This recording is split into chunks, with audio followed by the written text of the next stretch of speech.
1634 giorni di stallo dal referendum del 22 ottobre 2017, ma forse potrebbero essere mesi decisivi questi di fine legislatura per l'autonomia, non solo del Veneto, di tutte le regioni italiane interessate.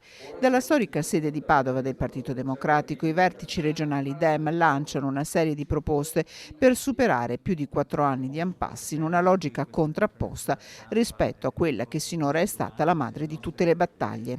Questo scorcio finale della legislatura, dopo 2 anni di pandemia, può essere utilizzato perché 2 anni di pandemia dimostrano che è necessaria una leale collaborazione tra Stato e Regioni e perché esiste una maggioranza parlamentare molto consistente che sostiene il governo Draghi che potrebbe dare una spinta alla realizzazione di questo obiettivo. Noi ci siamo in Veneto, ci siamo a livello nazionale.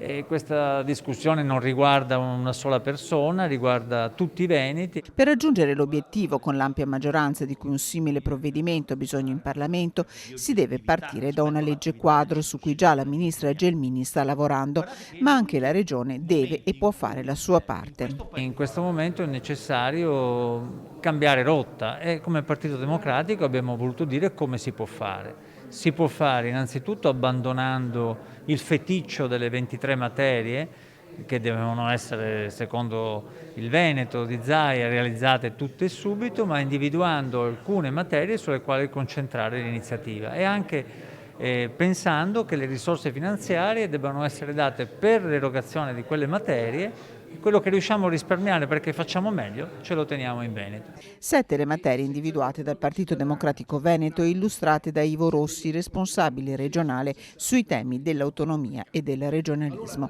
Il lavoro e le sue politiche, la formazione con gli ITS, il sistema di istruzione e formazione professionale, l'internazionalizzazione delle imprese, il governo del territorio sui fronti della rigenerazione urbana e del rischio sismico. Una discussione che va riportata nella sede naturale del Consiglio regionale con la creazione di una commissione speciale per l'autonomia.